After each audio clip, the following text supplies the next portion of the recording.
Good morning, students. We have learnt before in previous video in class 8 science chapter number 3 synthetic fiber and plastics. इस chapter में हम लोगों ने बहुत सारी चीज़ें पढ़ी थी। सिंथेटिक फाइबर और प्लास्टिक के बारे में पढ़ा था। सिंथेटिक फाइबर दो तरह के होते हैं, रेयान और नायलॉन। इन दोनों के बारे में पढ़ा था हम लोगों ने, रेयान और नायलॉन के बारे में। नायलॉन में भी बहुत सारे क्वालिटीज़ होते हैं, पॉलिस्टर और आर्केलिक, इसके बारे में भी पढ़ा था। प्लास्टिक्स के बारे में पढ़ना है कि अब पॉलिस्टर के अगला स्टेप, यानी पॉलिस्टर के बाद एक अगला स्टेप आता है प्लास्टिक। हम लोगों ने यहाँ तक हेडिंग डाला था प्लास्टिक के बारे में, यहाँ तक पॉलिस्टर एंड आर्केलिक तक पढ़ा था। अब यहाँ से हमें पढ़ना बाकी है प्लास्टिक से। तो स्टार्ट करते हैं हम लोग वीडियो नंबर 2 पार्ट 2 का ये वीडियो प्लास्टिक से स्टार्ट होता है। Plastic is also a polymer like the synthetic fibre. Synthetic fibre के बारे में हम लोगों ने पढ़ा था कि सिंथेटिक फाइबर ऐसा फाइबर जो मैन मेड हो, उसे सिंथेटिक फाइबर कहते हैं। तो ये प्लास्टिक जो होता है ये पॉलीमर का बना हुआ है। पॉलीमर मतलब बहुत सारे, मैंने बताया था पॉलीमर के बारे में कल कि पॉलीमर क्या होता है, बहुत सारे छोटे छोटे यूनिट को जोड़कर बनाया जाने वाला। ग्रीक वर्ड है पॉली। पॉली मीन्स होता है मेनी और मर का मतलब होता है पार्ट, यानी छोटे छोटे बहुत सारे पार्ट या यूनिट को जोड़कर बनने वाला पॉलीमर कहलाता है। तो प्लास्टिक भी एक तरह का पॉलीमर है और ये सिंथेटिक फाइबर है। All plastics do not have same type of arrangement, यानी जितने भी प्लास्टिक होते हैं सब एक ही जैसे नहीं होते हैं। Plastic can be recycled, reuse, coloured, melted, rolled into sheets and made into wire. यानी प्लास्टिक्स जो हैं वो सब एक जैसे नहीं होते और प्लास्टिक को हम लोग रिसाइकल कर सकते हैं, यानी फिर से बना सकते हैं, रीयूज़ कर सकते हैं, यानी फिर से एक बार दोबारा यूज़ भी किया जा सकता है, कलर भी कर सकते हैं, मेल्ट यानी पिघलाया भी जा सकता है, और उसको रोल यानी मोड़ कर उसको एक सीट में बनाया जा सकता है। एंड मेड इनटू वायर्स, और इसका तार भी बनता है। तार तो आप लोग जानते होंगे, तार वायर भी बनता है। प्लास्टिक्स पॉलीथीन इज ए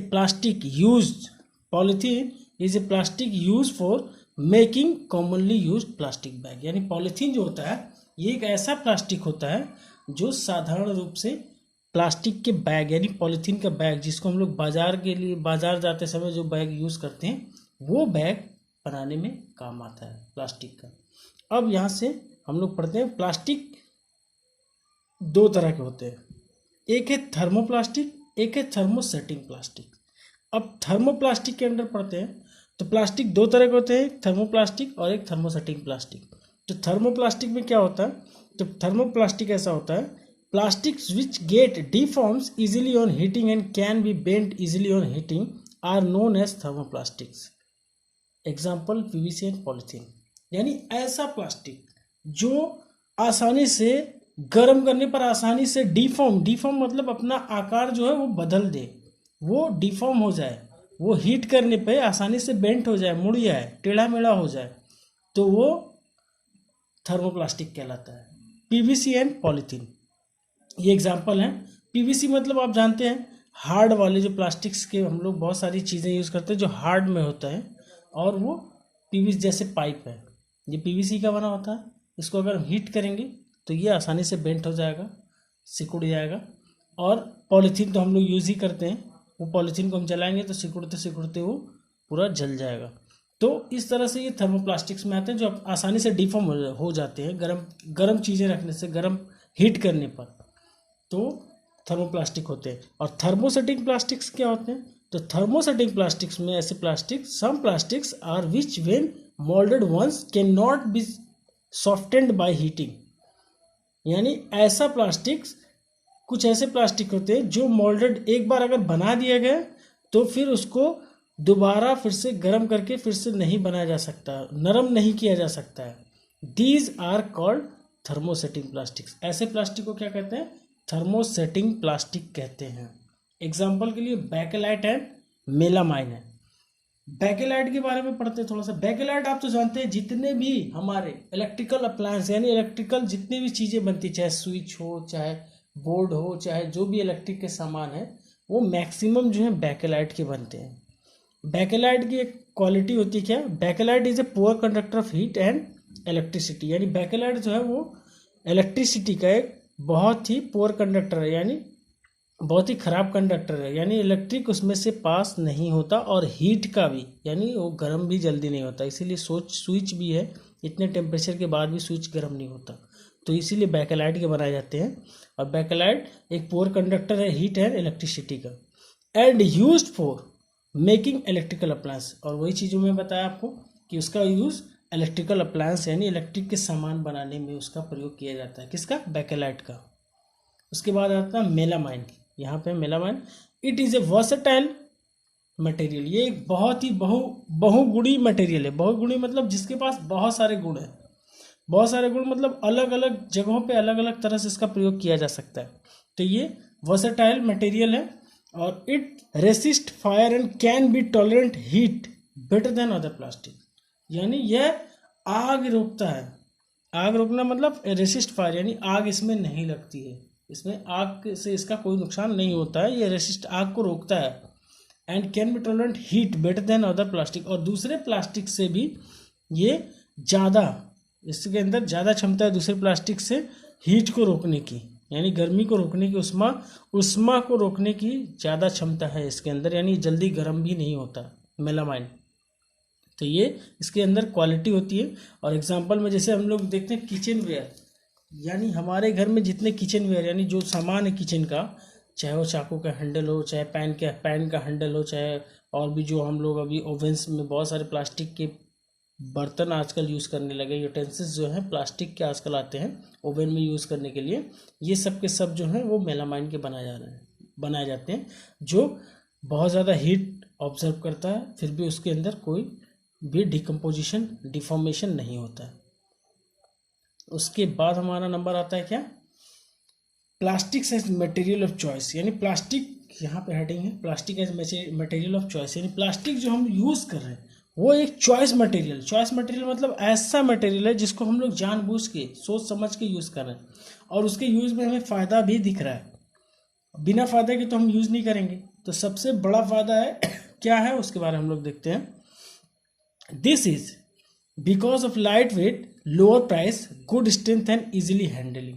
और हम लोग प्लास्टिक का इस्तेमाल ज़्यादा क्यों करते हैं, इसके रीज़न यहाँ पे दिया हुआ है कि ज़्यादा लाइट वेट है इसका। लाइट वेट मतलब बहुत हल्का है, प्लास्टिक का वेट बहुत हल्का है। अभी सपोज आप मान लो ये पेन है, अब इसको हम मटेरियल यानी लोहे का पेन बना दें तो ये पेन काफ़ी भारी रहेगा, हमको हाथ से लिखने में काफ़ी डिफ़िकल्टी होगी, और हम बहुत जल्दी ही थक जाएगी हमारी उंगलियां, और हम लिख नहीं पाएंगे बहुत ज़्यादा देर तक। तो ये मेटल का होगा तो, लेकिन प्लास्टिक है, हम काफ़ी देर तक इससे कई पेज कई घंटे लिख सकते हैं, तो हमारे हाथों में कोई तकलीफ भी नहीं होती, क्योंकि ये आसानी से बहुत ही लाइट वेट है, बहुत हल्का वेट है, इसीलिए बहुत इजीली हम लोग इसको लिख सकते हैं। तो प्लास्टिक बहुत हल्का वेट होता है, लोअर प्राइस यानी कम प्राइस में भी बिकता है, क्योंकि अगर मेटल रहेगा तो उसकी प्राइस ज़्यादा रहेंगी, और गुड स्ट्रेंथ होता है, यानी इसकी स्ट्रेंथ यानी क्षमता भी बहुत अच्छी होती है, और इजीली हैंडलिंग, और बहुत ही आसानी से इसका व्यवहार किया जा सकता है। तो ये प्लास्टिक की क्वालिटीज़ हैं, जिस क्वालिटीज़ के हिसाब से हम लोग इसका ज़्यादा यूज़ करना पसंद करते हैं। Plastics do not react with water and air, हाँ प्लास्टिक का कोई रिएक्शन भी नहीं होता, चाहे वाटर के साथ चाहे एयर के साथ, क्योंकि अगर प्लास्टिक को खुले वजह से छोड़ दें अपन खुले में अपने घर में तो उसका कोई रिएक्शन हवा से नहीं होता, जबकि लोहे का होता है। लोहे में रस्ट यानी जंग लग जाता है। अगर हम लोहे का मेटल का कोई भी चीज़ बर्तन अपना घर में यूज़ करते हैं और उसमें हवा चलने से उसमें रस्टिंग आती है, यानी मूर्छे लगते हैं। पता है आपको, लोहे से एयर का यानी मॉइस्चर का एक रिएक्शन होता है, तो प्लास्टिक का कोई रिएक्शन भी नहीं होता। Plastic is light, strong and durable, यानी प्लास्टिक हल्का है ये बताया, स्ट्रॉन्ग यानी मजबूत है ये भी पता है, और ड्यूरेबल यानी बहुत दिन तक चलने वाला है। प्लास्टिक के बहुत सारे बर्तन हम घरों में यूज़ करते हैं, कई कई सालों तक चलते हैं, 2 साल 4 साल 6 साल 8 साल और भी बहुत ज़्यादा, कुछ चीज़ें तो बहुत साल से चल रहे हैं। तो प्लास्टिक बहुत ही ड्यूरेबल भी है, बहुत दिन तक चलने वाला भी है, चलाऊ है। प्लास्टिक है पुअर कंडक्टर, हाँ प्लास्टिक एक पुअर कंडक्टर है, यानी एक खराब ऊष्मा का चालक है, और खराब चालक होने का हमें फ़ायदा मिलता है। क्या फ़ायदा मिलता है कि हम घर में जो बहुत सारी चीज़ें ऐसे यूज़ करते हैं जो इलेक्ट्रिक के लिए बहुत ज़्यादा, जैसे इलेक्ट्रिक का, हाँ प्लास्टिक बहुत ज़्यादा लाइट होता है, हल्का होता है, स्ट्रॉन्ग होता है और ड्यूरेबल होता है, यानी बहुत चलाऊ होता है, बहुत दिन तक चलने वाला होता है। इसीलिए हम लोग इसको चॉइस करते पसंद करते हैं। और ये पुअर कंडक्टर होता है।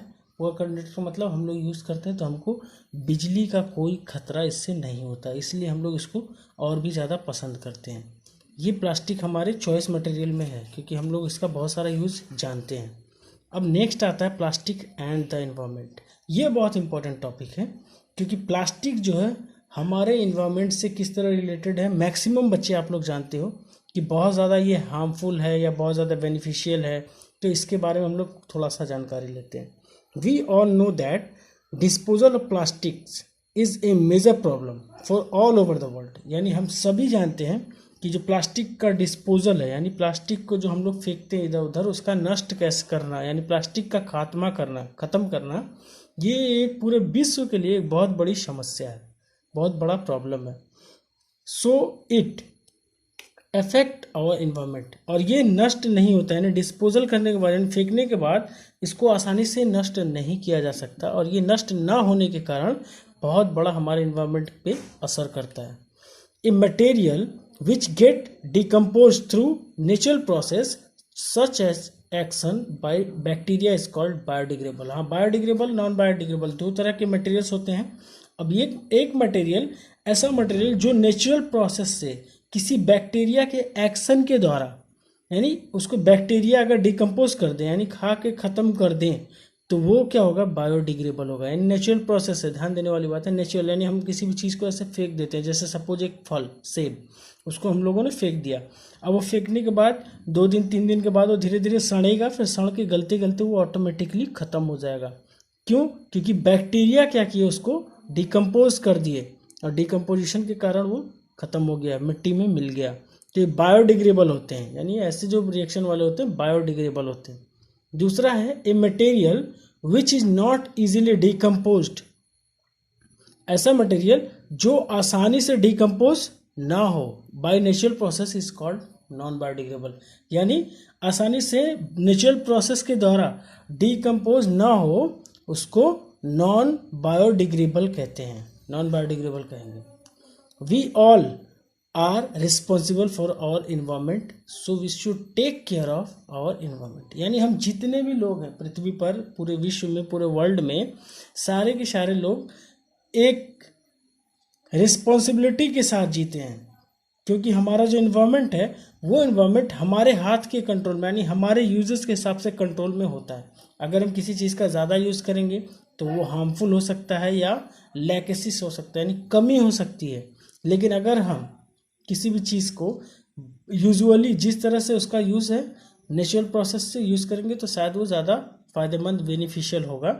तो अगर हम लोग we are responsible for all our environment, हम सभी अपने वातावरण के लिए, पर्यावरण के लिए रिस्पॉन्सिबल हैं। So we should take care of our environment. इसलिए हम सभी को अपने इन्वायरमेंट का बहुत ज़्यादा ख्याल करना चाहिए। ए responsible citizen remember the 5 R। यानी एक जो रिस्पॉन्सिबल सिटीजन है, उस रिस्पॉन्सिबल सिटीजन का एक 5 R जो प्रिंसिपल लॉ है 5 R के, ये 5 R प्रिंसिपल लॉ बहुत ज़्यादा मायने रखते हैं एक रिस्पॉन्सिबल सिटीजन के लिए। अगर इन 5 R को हम लोग बहुत अच्छे से हैंडल से चलाएं 5 R रूल्स के द्वारा, प्रिंसिपल के द्वारा, तो हमारा ये एनवायरनमेंट बहुत ज़्यादा फ्रेंडली होगा। तो वो 5 R क्या क्या है? पहला रिड्यूस मतलब कम करना, ठीक है। दूसरा है रीयूज़, यानी दोबारा यूज़ करना। रिसाइकल यानी फिर से बना सकना। रिकवर यानी उसको हम अगर एक बार ख़त्म हो जाए तो फिर से पा सकते हैं। पांचवा है रीयूज़, यानी फिर से उसका रिफ्यूज़ मतलब उसको पुनर्गठित करना, यानी उसको,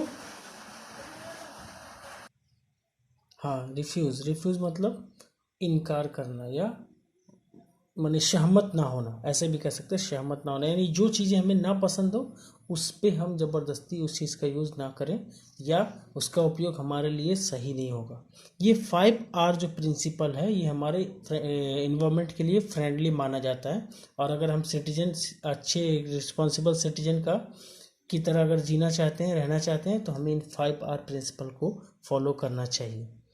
ये चैप्टर जो हमारा चैप्टर नंबर 3 था, सिंथेटिक फाइबर, ये चैप्टर हमारा अभी ख़त्म हुआ और सिंथेटिक फाइबर एंड प्लास्टिक्स ख़त्म हुआ। इस चैप्टर से रिलेटेड जो भी आप लोगों को कोई भी डाउट हो, आप बिल्कुल कमेंट करें, मैसेज करें, और हमारा वीडियो पसंद आए तो लाइक एंड शेयर करें। Okay, bye.